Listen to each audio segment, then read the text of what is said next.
Hey, what's going on, everybody, and welcome to a brand new episode of Revelation Communication. We are on our 97th episode, just three more away from episode 100. Excited to get to that century mark. We are on the 29th episode of season 3 here in the year 2022. Kind of hard to believe that we've already done 29 podcasts or 29 Revelation Communications this year, but here we are and just a few away from number 100 overall, so definitely excited about that, excited about how the Lord's using this ministry, and just about this opportunity to just to bring these devotions to you, man, these words of encouragement to you. So thank you so much for watching, for listening, for tuning in, however it is that you're receiving this Revelation Communication. And I appreciate you checking us out. With that being said, I want to share with you a verse that I actually went over this past Sunday in our sermon. It's out of John chapter 2. It was the last verse that I preached on this Sunday pertaining to the miracle that Jesus performed at the wedding in Cana, turning water into wine. But it says this. It says, "This beginning of miracles did Jesus in Cana of Galilee, and manifested forth his glory, and his disciples believed on him." If you are an old goat like myself, you'll remember a song from the 1980s, came out I think in 84, 85, 86, somewhere in the middle of the 1980s, by a band called Mike and the Mechanics. And the song was called "All I Need Is a Miracle." And while this secular song was about a girl who left a guy, and now the guy is hoping for a miracle to get the girl back, I'm sure we've all had the sentiment that all I need is a miracle. Anyone who has read the Bible would attest to the fact that it's filled with miracles. I mean, in the beginning, God created. That in and of itself is a miracle. And all the way through to Revelation chapter 22, we see story after story of miracles that God does. I like to call them right now the but gods. In other words, that would have been impossible but God. This past Sunday, as I was mentioning, I preached on the first recorded miracle of Jesus turning water into wine at the wedding there in Cana of Galilee. And if you haven't watched that sermon yet, by the way, man, I strongly encourage you to check it out. I think it'll be uplifting to you.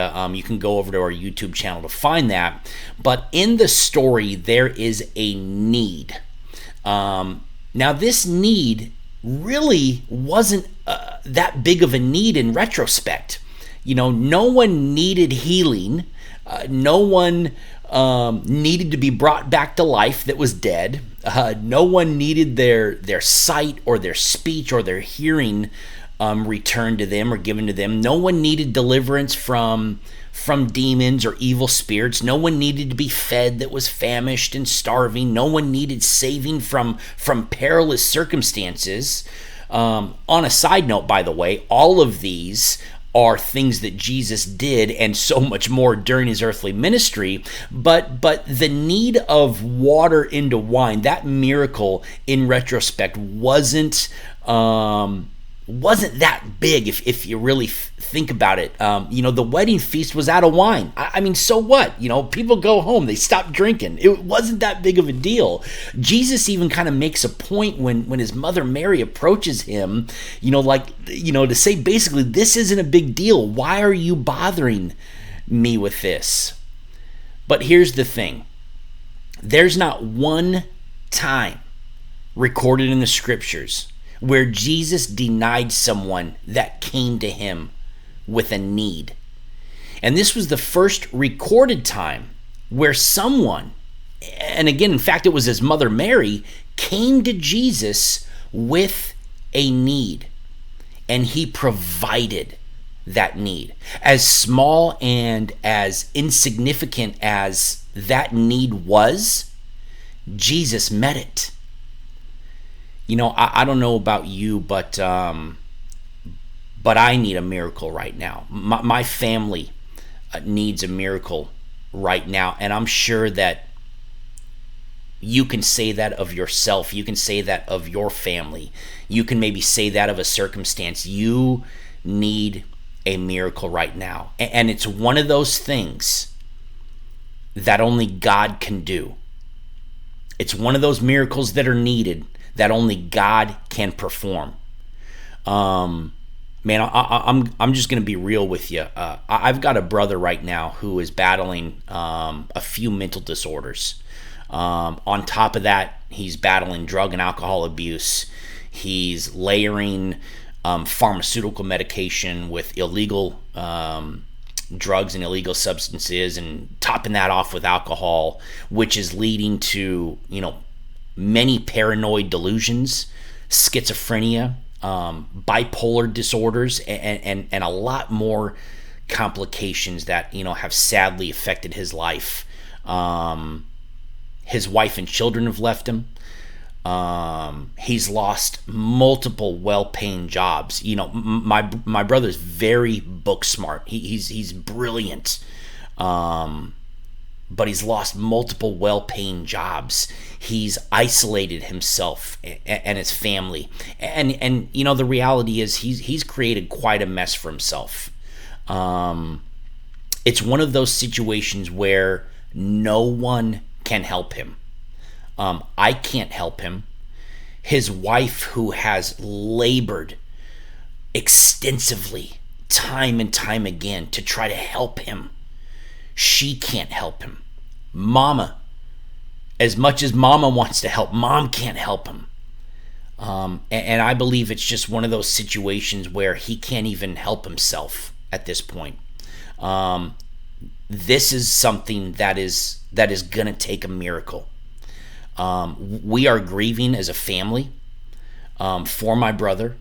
My mom is grieving for her son. His wife is grieving for her husband. His children are grieving for their dad. And it even extends beyond that as well. Just the family and friends that are affected by what's going on in his life right now. It really is a terrible, and it's a tragic situation right now. But God can deliver my brother.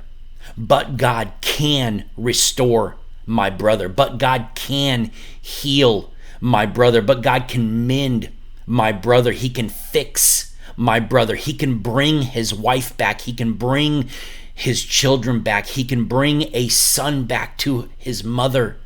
He can bring a brother back to his brothers. I believe that God can perform miracles. And to deny that miracles don't take place or that don't happen, that it's all just luck or coincidence or happenstance, or that's just how the planets align themselves for that thing to happen, it's foolishness. They are God-performed miracles. Why? Because my God is a miracle-performing God. No miracles happen outside of God. And my God has been performing miracles since creation itself was spoken into existence. He's been performing them ever since. He hasn't stopped performing them, and he won't stop performing them. The question is, do you believe in God? In Mark chapter 9, a father had brought his son who had a dumb spirit in him to be healed by Jesus, and this evil spirit tortured this father's son, oftentimes throwing him into fire to burn him, throwing him into water to try to drown him and kill him. It tried to destroy the body, tearing the body, causing him to foam at his mouth and to gnash his teeth. And even when this boy that was filled with this dumb spirit saw Jesus, the spirit in him threw the boy down, and the boy began to convulse on the ground and to foam at the mouth. This dad needed a miracle for his son that only Jesus could do.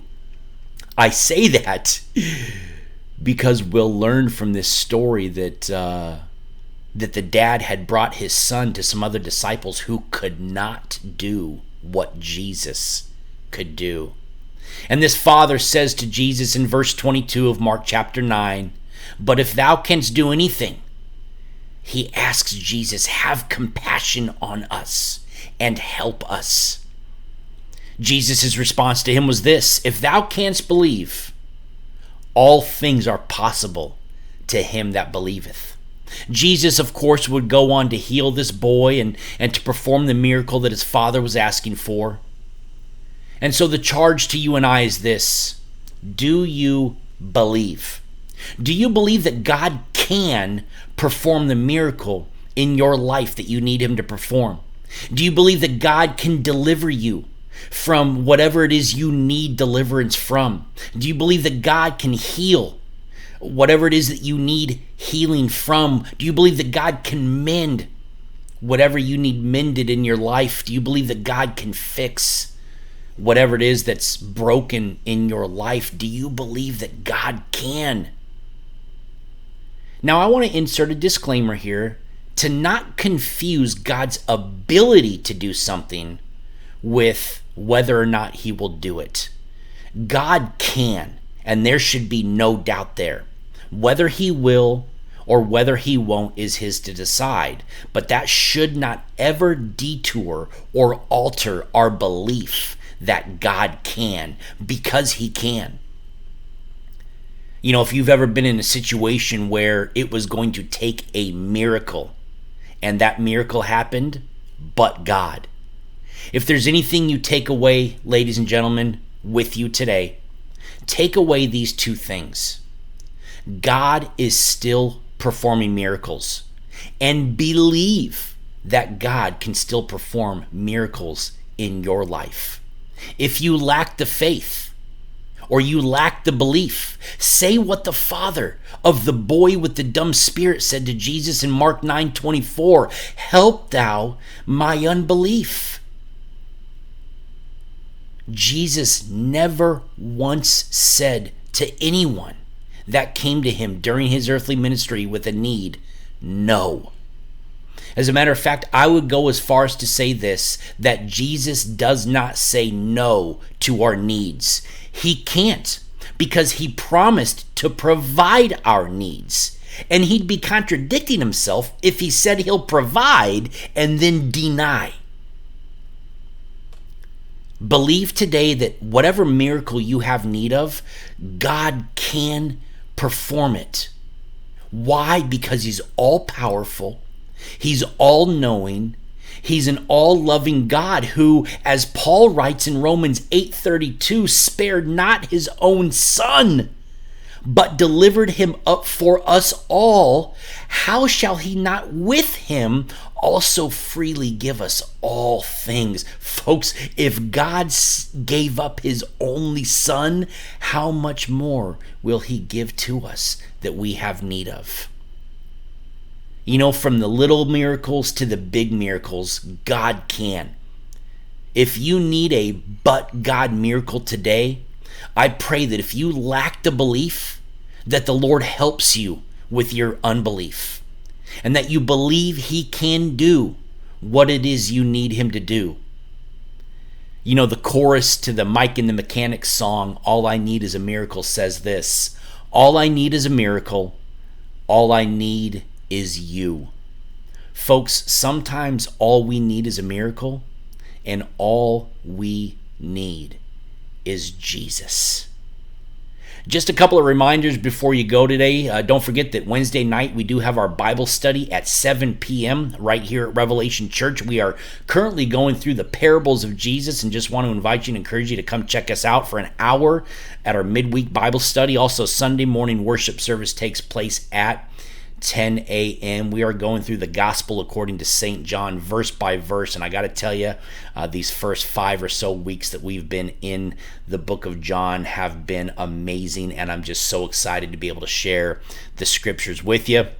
Don't forget, Revelation Communication current events will be out this Thursday. You can find all the links to our podcast, sermons, Bible studies, etc., as well as all the links to our social media pages by heading on over to our website, www.revchurchcv.com.